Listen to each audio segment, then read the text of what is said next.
Sabda Pandita Ratu. Kali ini dalam episode ke-18 dengan judul Panembahan Dwipayana.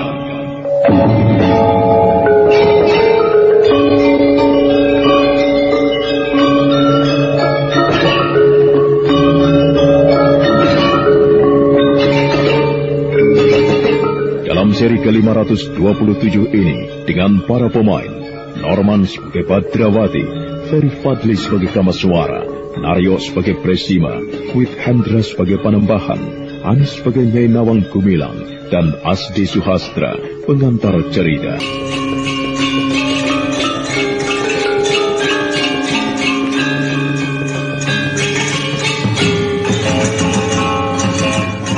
Manakala sang waktu terus bergeser, telah mengantarkan matahari ke peraduannya, dan siang kemudian digantikan oleh malam. Hujan turun dengan deras dan membutuhkan waktu cukup lama untuk mereda. Adalah Panembahan Dwipayana melalui seorang cantrik telah mengundang Kamaswara dan yang lain untuk datang ke ruang pustaka.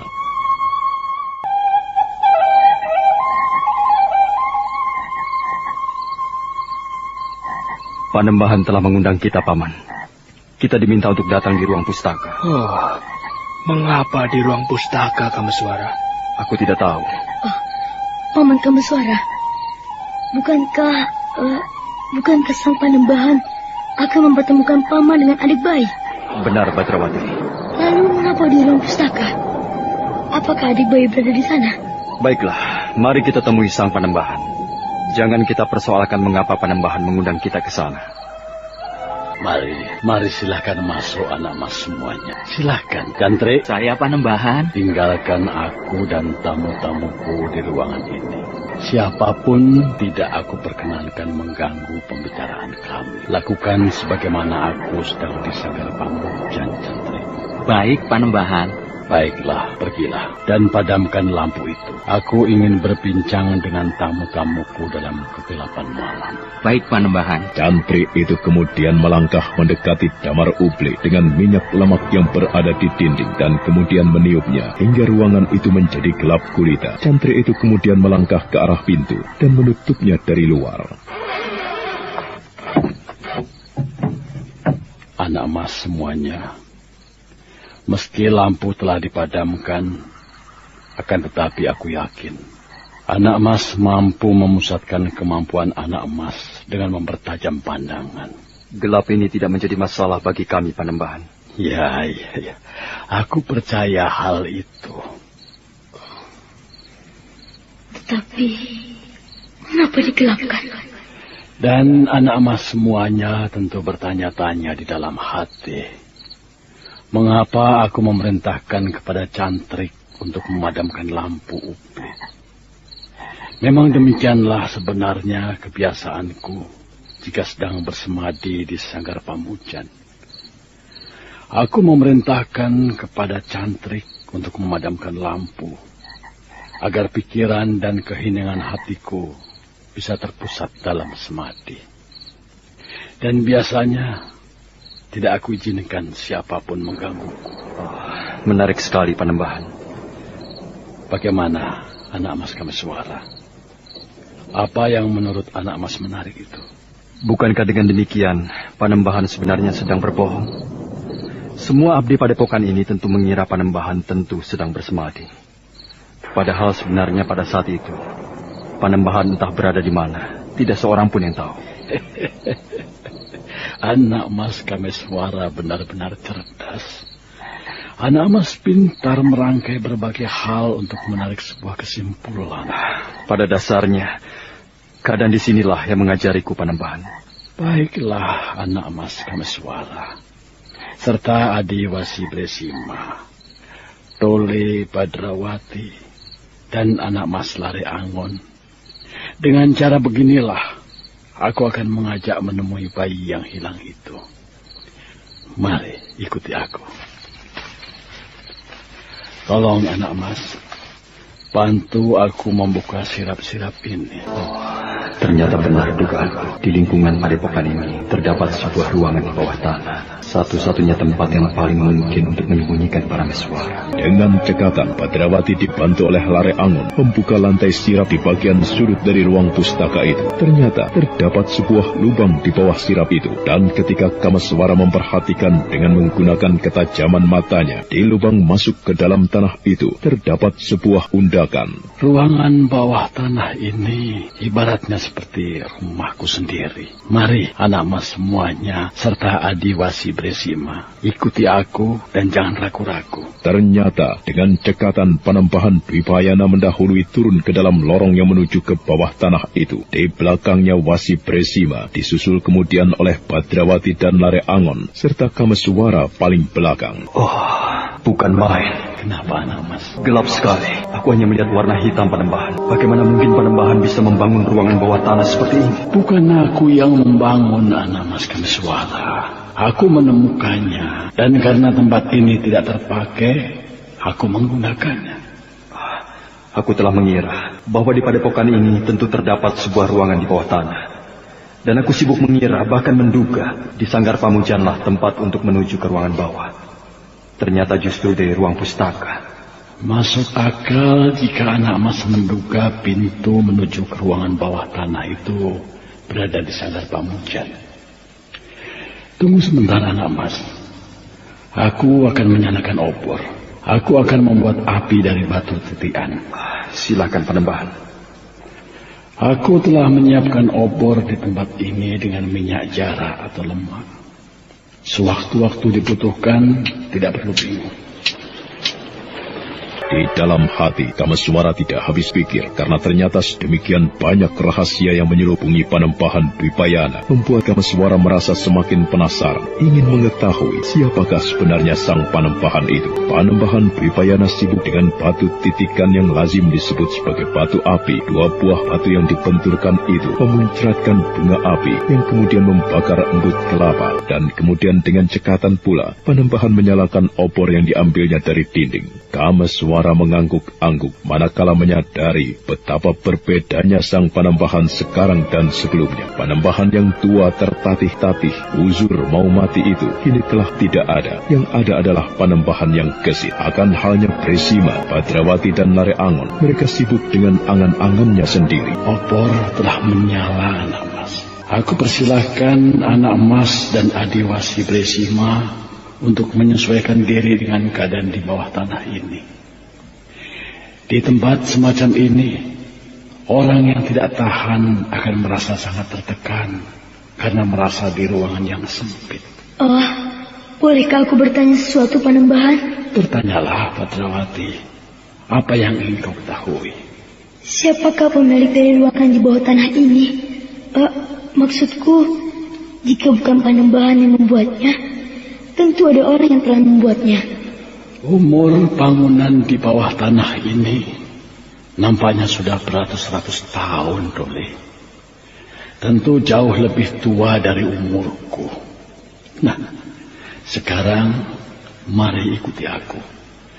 Kita akan berjalan menyusuri lorong yang cukup panjang dan sempit untuk menuju ke suatu tempat yang lain. Mari. Bau udara terasa sedikit aneh di hidung. Udara terasa hangat. Dengan senang hati, Wasi Bresima berjalan mengikuti gerak langkah Panembahan Dwipayana yang berjalan paling depan. Beberapa waktu berlalu, mereka menelusuri lorong-lorong yang kemudian bercabang-cabang, sehingga bagi yang pertama kali berada di tempat itu tentu akan merasa kebingungan. Dan di luar sadarnya, Badrawati bahkan berkata, jika aku sendirian, barangkali aku tidak akan menemukan jalan kembali, tersesat dan hanya berputar-putar di tempat ini.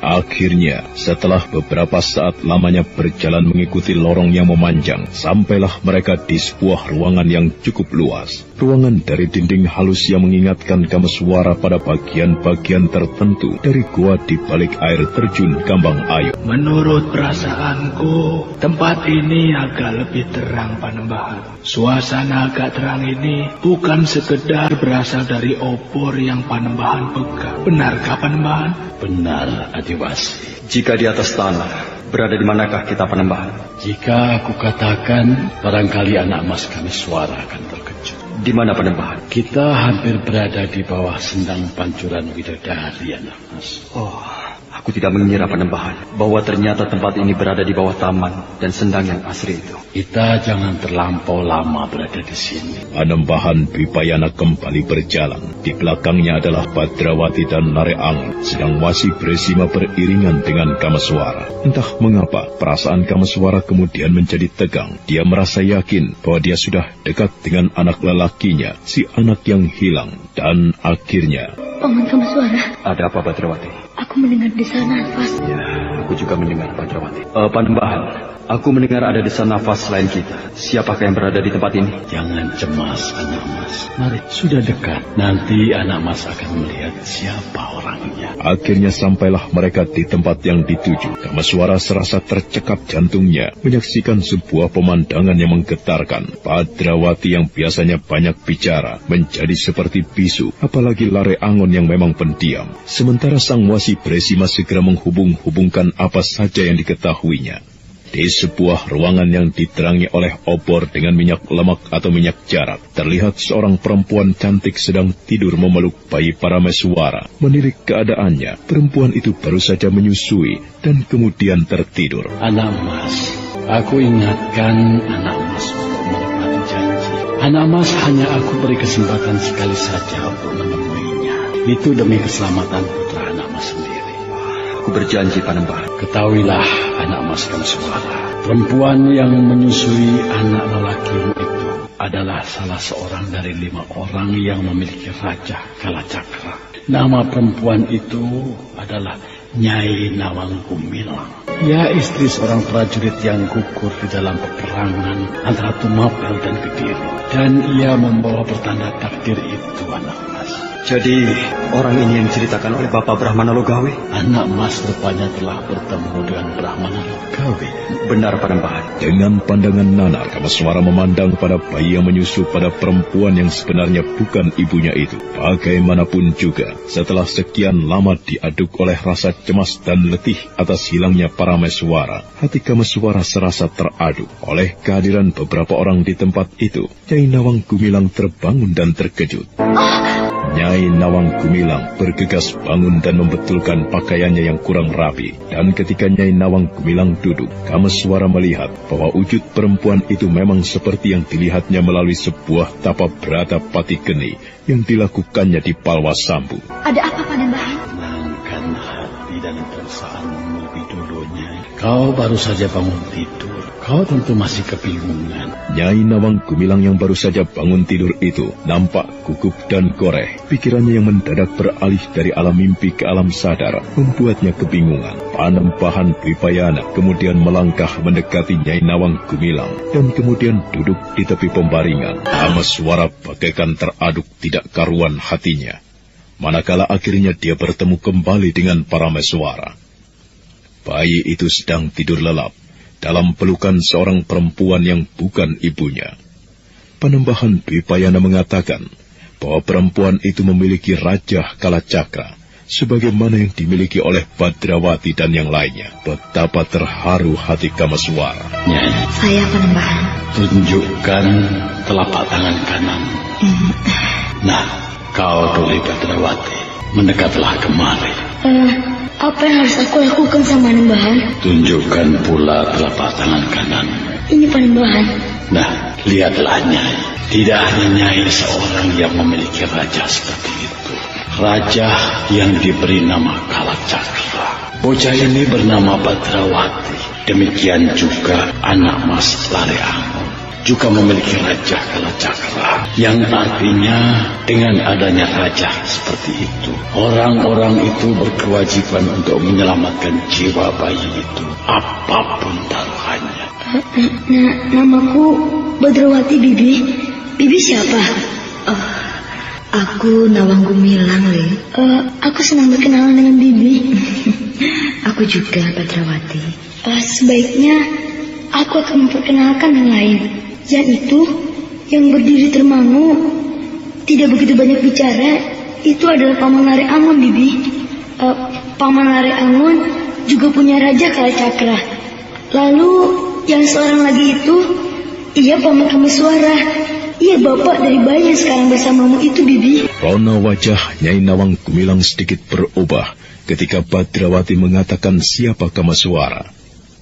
Nampaknya Nyai Nawang Gumilang yang pernah kematian bayi itu merasa cemas seandainya ayah dari Parameswara akan meminta kembali bayinya itu. Akan halnya Kamaswara sendiri dengan agak ragu-ragu, dia kemudian melangkah mendekat. Maafkan aku, Nyai. Izinkan aku memeluk anakku barang sekejap saja. Berikan bayi itu kepadanya, Nyai Nawang Gumilang. Anak Mas Kamaswara sudah cukup lama tersiksa oleh kerinduannya pada bayi itu. Setelah itu, untuk keselamatan bayi itu, anak Mas akan menitipkannya kepadamu. Baik, Panembahan.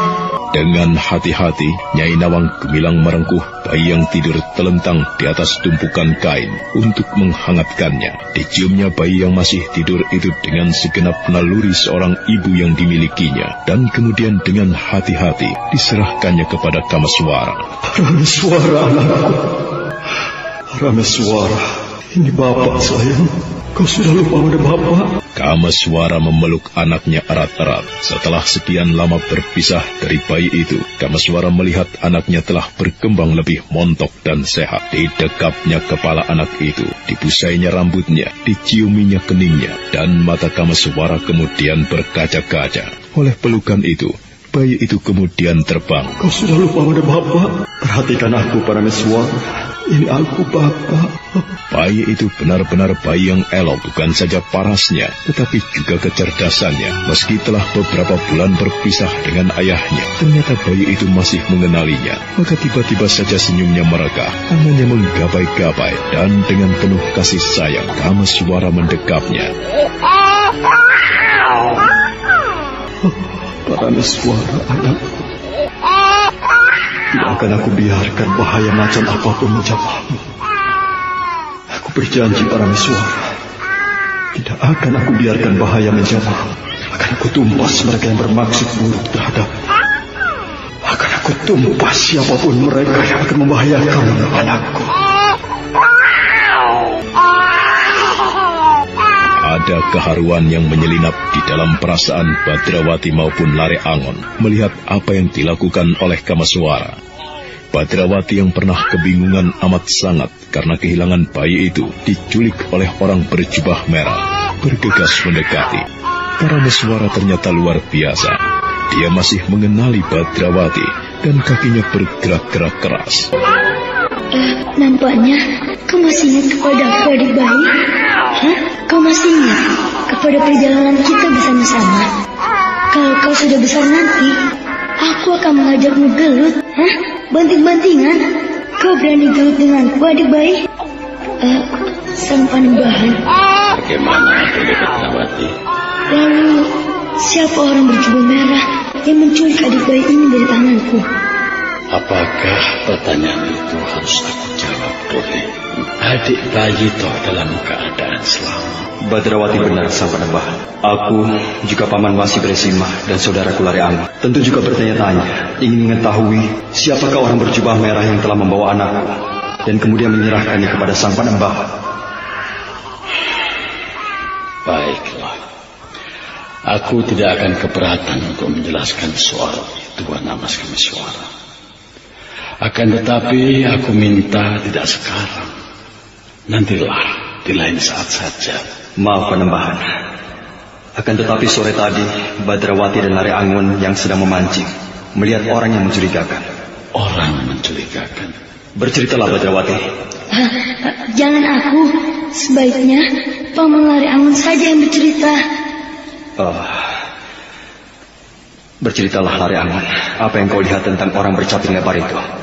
Bagaimana, anak Mas Lare Angon?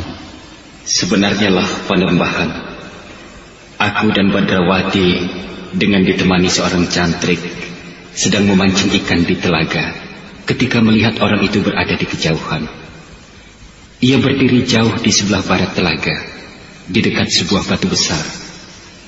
Tapi sayang sekali, aku tidak bisa memperhatikan wajahnya dengan seksama, Panembahan. Karena orang itu bercaping, anak Mas. Benar, Panembahan. Lalu?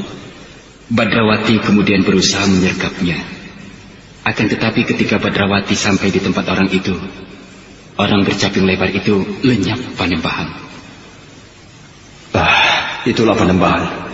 Aku menaruh prasangka terhadap orang bercaping itu, yang mungkin mempunyai maksud yang tidak baik terhadap isi padepokan ini. Kecuali jika orang itu adalah si jubah merah. Bagaimana Panembahan? Bukan, anak mas. Jadi bagaimana sang Panembahan? Aku tidak mengenal siapa orang yang bercaping itu. Ia bukan Prabangkara, juga bukan Prabangcana. Bukan maksudku meragukan apa yang dikatakan Panembahan. Akan tetapi, apakah Panembahan benar-benar yakin? Aku yakin, anak mas. Karena jiwa yang ada di tubuh Prabangkara atau Prabancana seolah diriku sendiri. Jika demikian, siapakah orang bercaping lebar itu? Jika ternyata sang Panembahan tidak mengetahui, kita memang wajib mencurigai orang bercaping itu, Badrawati. Kita harus menaruh prasangka. Siapa tahu orang itu bermaksud buruk. Baiklah, anak mas. Dengan keterangan anak emas baru saja, aku menjadi cemas. Jangan-jangan di saat ini, orang tak dikenal itu sedang merayap di padepokan. Kita harus segera kembali ke atas tanah, anak emas Kamiswara. Silakan, jika anak emas akan berpamitan kepada Nyai Nawang Gumilang. Baik, Panembahan. Nyai Nawang Gumilang, aku titip anakku kepadamu. Aku tidak bisa mengatakan betapa terima kasihku kepada Nyai. Tidak bisa aku ukur dan tidak mungkin bisa aku balas. Nampaknya di dunia ini hanya Nyai seorang yang mampu menyusui anak. Sekali lagi aku sangat berterima kasih kepadamu, Nyai. Aku hanya menunaikan kewajiban ke sana. Terima kasih atas pengertian. Suatu anakku, jika untuk waktu yang tidak terbatas kita tidak boleh bersama-sama, itu adalah demi kebaikan dan keselamatan. Tetapi percayalah anakku, Bapak sayang padamu. Bapak tidak akan membiarkan bekundal-bekundal api setan itu memburu-buru. Terimalah Nyai, sebuah kebahagiaan bagi Parameswara, karena Nyai melimpahinya dengan kasih sayang yang tulus. Nyai Nawang Gumilang kemudian menerima Parameswara dari tangan ayahnya. Bayi itu kemudian digendongnya dengan cindai panjang. Bayi itu menggerak-gerakkan kaki dan tangannya, sambil tatapan matanya tidak pernah lepas dari ayahnya. Bayi itu bahkan tersenyum di dalam celotehnya.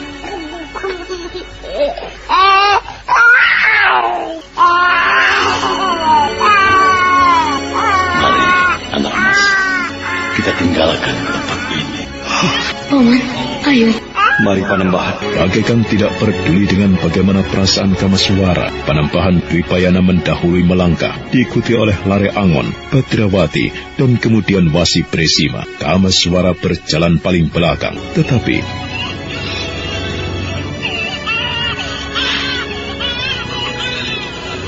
anakku, jangan pedulikan anak mas Kamaswara. Ia menangis, Panembahan. Biarkan Nyai Nawang Gumilang menenangkan hatinya. serombongan orang itu kemudian kembali menyusuri lorong di bawah tanah menuju ke arah semula. Di perjalanan pulang itu tidak ada yang berbicara, hingga kemudian mereka kembali telah berada di ruang pustaka. Bagaimana anak mas? Perasaan anak mas tentu merasa lega setelah bisa bertemu dengan putra anak mas. Sang Panembahan, bagaimana anak mas Kamiswara? Aku merasa lega melihat kenyataan. Anakku tidak kurang suatu apa. Bahkan telah ada seorang perempuan yang menyusuinya. Namun demikian, kelegaan hatiku aku rasakan hanyalah sementara. Karena aku tersadar oleh kenyataan lain, bahwa bahaya yang besar masih membayanginya. Parameswara aku temukan tidak kurang suatu apa. Akan tetapi itu bukan berarti bahaya yang menghantuinya telah pergi. Sang Panembahan, apa yang telah Sang Panembahan lakukan, aku tidak bisa membayangkan dengan cara bagaimana aku harus membalasnya. Apa yang aku perbuat sebenarnya juga tidak lebih dari sebuah tanggung jawab. Aku merasa berkewajiban untuk ikut menyelamatkan putra anak emas dari ancaman mara bahaya. Apalagi aku mengetahui dengan sebenarnya peran apa yang dibawa anakmu, serta peran apa yang dilakukan oleh sumber bahaya yang membayanginya itu. Terima kasih, Panembahan. Selanjutnya, aku mohon petunjuk kepada Sang Panembahan. Apa saja yang harus aku lakukan untuk menyelamatkan anakku itu? Ibarat harus memasuki lautan api pun, aku telah siap, Sang Panembahan. Baiklah, anak emas Kamiswara. Aku percaya dengan apa yang anak emas ucapkan itu, bahwa apapun akan anak emas lakukan untuk menyelamatkan putra anak emas. Jika anak emas mempercayakan kepadaku untuk memberi petunjuk-petunjuk atas hal-hal apa saja yang harus anak emas lakukan, aku berharap anak emas benar-benar mau melakukannya.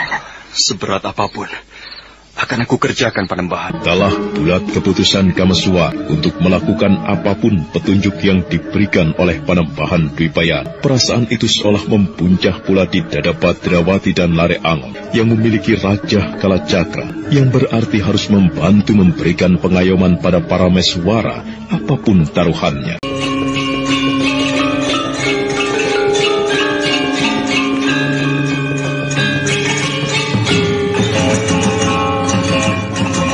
Kameswara yang kemudian mempercayai sepenuhnya Sang Panembahan Dwipayana adalah orang berwawasan sangat luas dan tentu mempunyai pertimbangan-pertimbangan yang matang.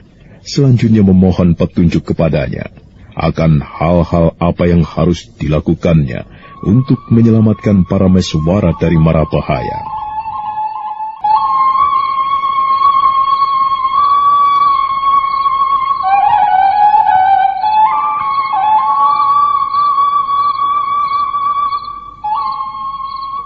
Sang Panembahan, entah mengapa sedemikian berat beban yang selama ini aku pikul.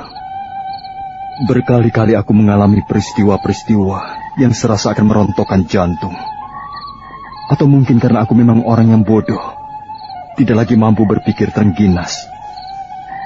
Oleh karena itu, Sang Panembahan, aku memohon petunjuk kepada Sang Panembahan apa yang harus aku lakukan untuk menolong anakku, Parameswara. Aku akan memberi petunjuk, anak emas. Akan tetapi itu bukan berarti aku menganggap anak emas telah kehilangan daya kecerdasan atau daya pikir. Aku akan memberi petunjuk karena dalam hal ini aku lebih tahu daripada anak emas Kameswara. Terima kasih, Panembahan. Baiklah. Sekarang marilah kita hitung berbagai hal. Kita timbang berbagai kemungkinan. Yang pertama, anak mas, sumber bahaya dari putramu adalah titisan Nyai Warakenya, yang sekarang menjadi Uma Durga para Bandari itu. Yang jelas, dari ketiga orang yang ditakdirkan memiliki raja berwujud tatapan mata di telapak tangan kirinya, masih seorang yang belum menampakkan diri. Salah seorang dari Trinetra yang memiliki raja setan di telapak tangan kirinya. Dalam hal ini, kita semuanya bukan hanya anak Mas Kameswara, tetapi juga anak Mas Badrawati dan Lare Angon harus melebarkan telinga, menajamkan pandangan mata untuk mengetahui di mana orang ketiga itu berada. Kalau aku berhasil menemukan orang itu, apa yang harus aku lakukan, Panembahan? Angger Badrawati, jangan melakukan apa-apa. Aku bisa mengatakan menghadapi orang yang memiliki ajian Condo Birowo seperti itu, ibarat Angger adalah seekor kijang menghadapi seekor singa. Angger bisa mengerti, bukan? Aku mengerti, Panembahan. Camkanlah itu, Angger Badrawati. Dan karenanya, gunakanlah perhitungan. Kuasailah diri. Jangan sampai Angger kehilangan kendali. Aku mengerti Panembahan. Demikian juga dengan anak Mas Lareangon. Aku mengerti Panembahan. Nah, itu tadi adalah persoalan pihak lawan. Sekarang mari kita semuanya berbicara pihak kawan. Menurut pepesten yang telah menjadi suratan takdir itu, ada 5 orang yang memiliki Raja Kalacakra yang harus melindungi Angger Parameswara dari mara bahaya. Sudah ada 3 orang yang aku ketahui, anak Mas Kameswara.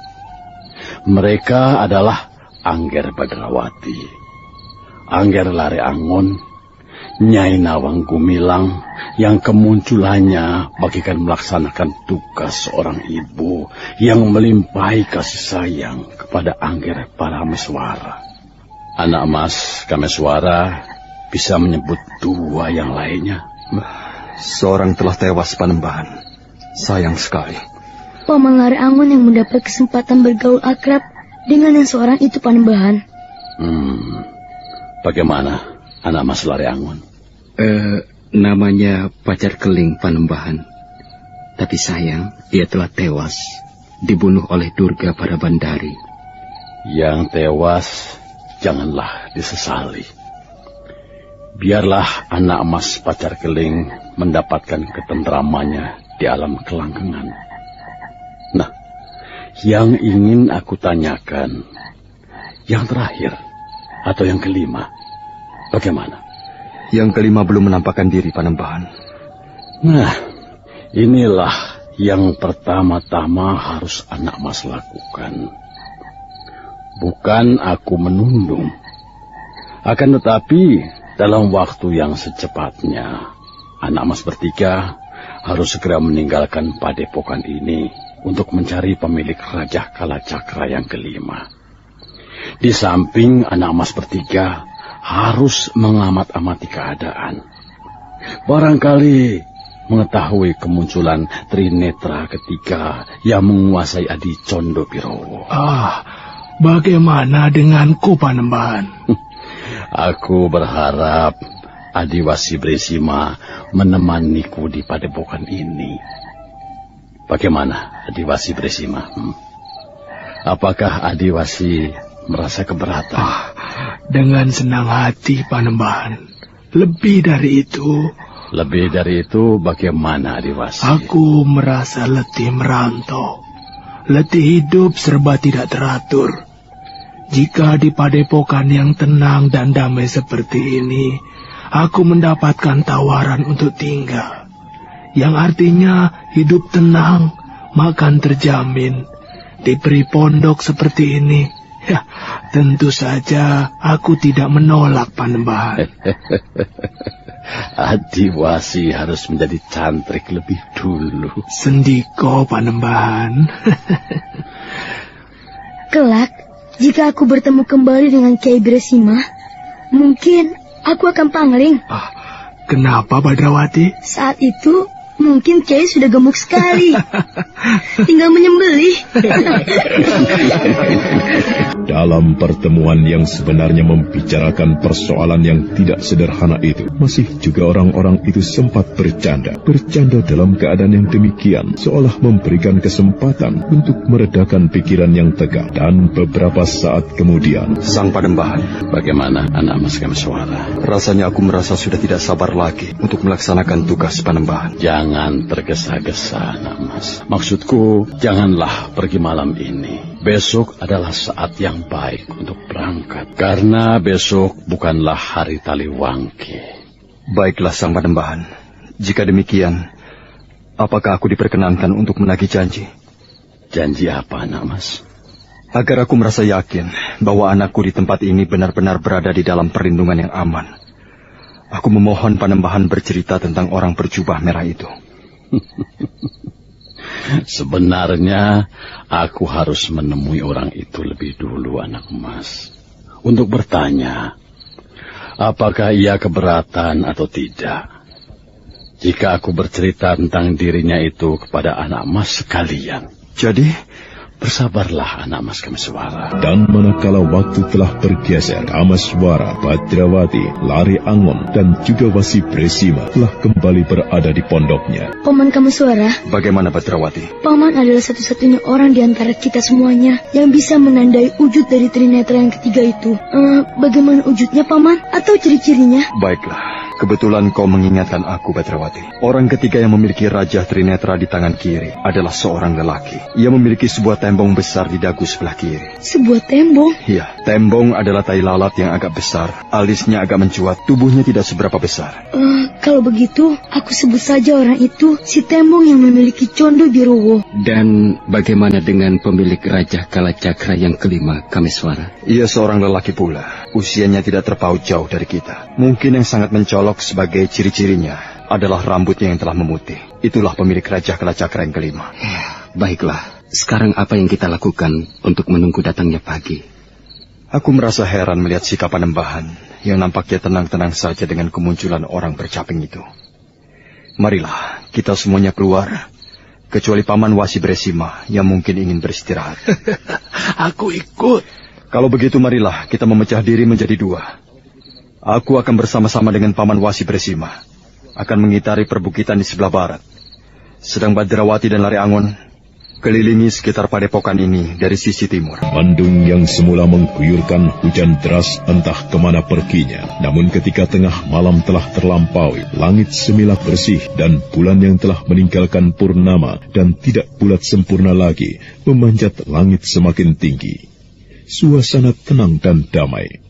Tetapi Kameswara dan Wasi Bresima yang berada di dekat telaga di sebelah barat padepokan merasa kedamaian yang ada di padepokan itu adalah kedamaian semu, karena bahaya seolah mengintai dari berbagai arah. Aku tidak melihat sesuatu yang mencurigakan Paman Wasi Bresima. Nampaknya malam ini tidak akan terjadi apa-apa. Tetapi suasana ini benar-benar menyimpan teka-teki Paman Wasi. Aku merasa seolah ada berpasang-pasang mata yang sedang memperhatikan kita. Maksud anak emas?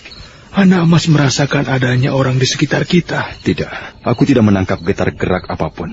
Juga tidak tarikan nafas mencurigakan. Mungkin hanya perasaanku saja, Paman. Didera oleh berbagai keadaan, membuatku gampang curiga. Boleh jadi, sebenarnya tidak ada apa-apa, Paman Wasi. Mari kita kelilingi telaga, Nak Mas. Mari, Paman Wasi. Dengan berjalan perlahan, Kameswara dan Wasi Bresima menelusuri tepian telaga, sambil memperhatikan suasana dengan seksama. Sementara bulan terus bergerak memanjat, bahkan kemudian telah melewati titik pusatnya. Saat itu justru menjelang pagi. Kenapa berhenti, anak mas? Aku mendengar sesuatu, Paman. Sesuatu apa, anak mas? Entah, tetapi baru saja seperti ada suara yang janggal terbawa oleh angin. Angin dari arah barat laut. Nah, dari arah sana, Paman. Mari.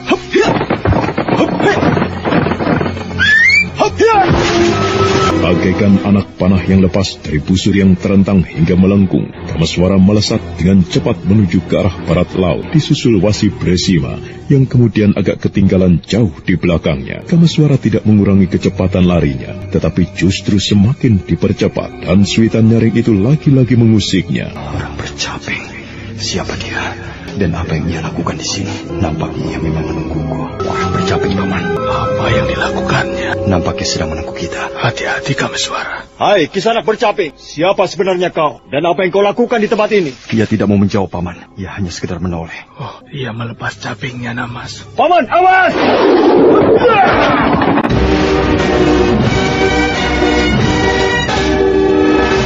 Tidak terbayangkan oleh Kameswara dan Wasi Bresima sebelumnya, orang tak dikenal itu tiba-tiba melepaskan capingnya, dan caping itu dilempar melesat ke udara bagaikan bernyawa atau bisa dikendalikan. Caping itu bergerak menyambar Kameswara yang dengan cekatan menghindarinya. Namun kemudian benda bulat pipih itu menyambar ke arah Wasi Bresima. Namun dengan cekatan pula Bresima melenting ke udara. Di luar dugaan Kameswara dan Wasi Bresima, orang yang mengenakan caping itu tiba-tiba menyerang dengan menggunakan capingnya. Caping yang bulat pipih itu bagaikan bernyawa, mengejar Kameswara dan Bresima kemanapun dia menghindar. Orang sial! Hai! Aku pecah capingmu. Rasakan ini. Wah, sialan. Hei, Kisanak bercaping. Siapa kau? Dan mengapa kau menyerangku dengan curang seperti itu? Kameswara menggeram karena jengkel diserang secara mendadak oleh orang bercaping itu. Namun kemudian Kameswara merasa tidak boleh menganggap remeh orang itu. Terbukti serangannya terhadap caping itu dapat dihindari dengan mudah, seolah caping yang berputar itu bernyawa dan kemudian hinggap di kepala tuan pemiliknya. Kisanak, jangan hanya diam saja. Ayo jawablah pertanyaanku. Siapa kau? Dan mengapa kau berkeliaran di tempat ini? Medan, rupanya kau bisu dan tidak bisa berbicara. Apa perlu aku harus memaksamu untuk berbicara? Hah? Itukah yang kau kehendaki? Hei, jangan lari kau! Kameswara yang merasa penasaran oleh orang bercaping itu segera melenting mengejar. Gerakan orang bercaping itu gesit luar biasa. Namun Kameswara mampu bergerak tidak kalah gesitnya. Dia mengejar bayangan itu kemanapun dia lari. Dan dalam pada itu, Wasi Bresima akan ikut mengejar. Tetapi langkahnya tertahan. Ada sesuatu yang lebih menarik perhatiannya. Orang berjubah merah. Sang Wasi Bresima yang akan meloncat menyusul Kameswara kemudian mengurungkan niatnya. Perhatiannya tertuju kepada orang berjubah merah yang dengan cara tiba-tiba telah berada tidak jauh dari tempat di mana dia berada. Orang berjubah merah itu kemudian malah melangkah mendekati Wasi Bresima. Selamat malam, Kisana Prabangkara. Siapakah kau? Mengapa kau berada di sini? Benarkah Kisana tidak tahu siapa aku? Aku bertanya karena aku belum tahu siapa kau. Ayo, jawablah dan jangan berbelit-belit. Siapa kau dan mengapa kau berada di sini? Baiklah, Kisanak Prabangkara. Namaku Bresima. Aku berasal dari suatu daerah di pesisir utara yang sering disebut Bumi Panarukan. Aku berada di sini karena aku menjadi tamu Sang Panembahan Dwipayana. Bagaimana kalau aku tidak percaya? Apa yang Kisana tidak percaya? Aku tidak percaya bahwa kau adalah tamu dari Sang Panembahan. Kalau begitu, nampaknya aku harus mempersilahkan Kisanak untuk bersama-sama menghadap Panembahan untuk membuktikan bahwa aku adalah benar-benar tamu Sang Panembahan. Aku tidak mau dan aku tidak percaya. Lalu dengan cara bagaimana aku harus membuktikan bahwa aku adalah tamu dari Sang Panembahan? Kita bertempur. Kita bertempur? Ya. Aneh. Mengapa harus dengan cara itu, Kisanak? Rasanya janggal jika untuk membuktikan bahwa aku adalah tamu Sang Panembahan harus dengan bertempur. Ya, aku tidak peduli. Aku tidak mau, Kisanak. Aku tidak mau bertempur denganmu, dengan orang yang tidak aku ketahui asal-usulnya. Apalagi kau mengenakan topeng seperti itu. Aku tidak peduli. Jadi, kau mau bertempur atau tidak? Aku akan menyerangmu. Nah, bersiaplah. Kalau kau tidak melawan, jangan menyesal kalau kau akan mati di tanganku. Aku tidak peduli. Apapun yang akan kau lakukan, mau bunuh aku atau mau mencelakai aku, silakan. Kisanak Wasi Bresima. Aku bersungguh-sungguh dengan ancaman ini. Awas, bersiaplah. Orang berjubah merah dan mengenakan topeng jelek itu telah mengambil ancang-ancang siap menyerang Wasi Bresima. Nampaknya Prabangkara itu memang tidak peduli apakah Wasi Bresima akan mencoba melawan atau tidak. Di dalam keadaan yang demikian itu, tiba-tiba yang seorang telah datang. Kau rupanya Kisanak berjubah merah. Ya, inilah aku. Dan kalian berdua, bersiaplah. Bersiap untuk apa? Aku akan membunuhmu. Akan membunuhku? Aneh. Mengapa? Apa kesalahan kami? Karena aku ingin membunuhmu. Wah, bagaimana Paman? Apa yang terjadi? Aku sendiri tidak mengerti anak Mas Kameswara. Orang ini tiba-tiba saja muncul dan memaksakan pertempuran denganku. Kita benar-benar menghadapi keadaan yang aneh, Paman. Keadaan yang aneh. Ataukah kita sebenarnya yang aneh? Kita baru saja melihat orang bercaping yang mencurigakan. Aku mengejarnya. Dan orang itu lenyap begitu saja. Dan sekarang muncul orang berjubah merah. Dengan keinginan yang tidak kalah aneh. Bersiaplah kalian berdua. Aku tidak akan mengundurkan niatku untuk membunuh meski kalian bergabung. Sayang sekali Kisanak. Aku sama sekali tidak berminat. Mengapa? Aku merasa tidak tahu diri kalau aku bertarung melawanmu. Yang berarti bertarung dengan orang yang telah membantu memberikan pengayoman kepada anakku, Parameswara. Aku tidak mengerti dengan apa yang kau maksud. Anak apa? Anakku. Kau telah menolongnya. Jangan kaitkan itu. Meski aku telah membantu memberikan perlindungan kepada seorang bayi. Aku tidak akan mengaitkannya denganmu.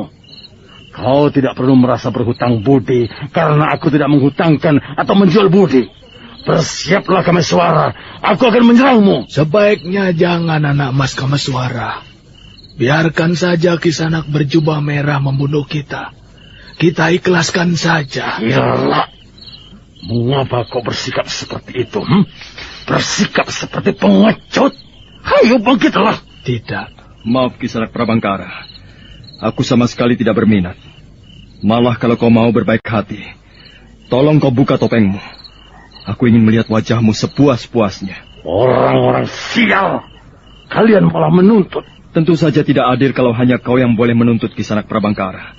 Apalagi tuntutanmu adalah sebuah tuntutan yang tidak masuk akal sama sekali. Tanpa sebab apapun, kau menantang kami bertarung.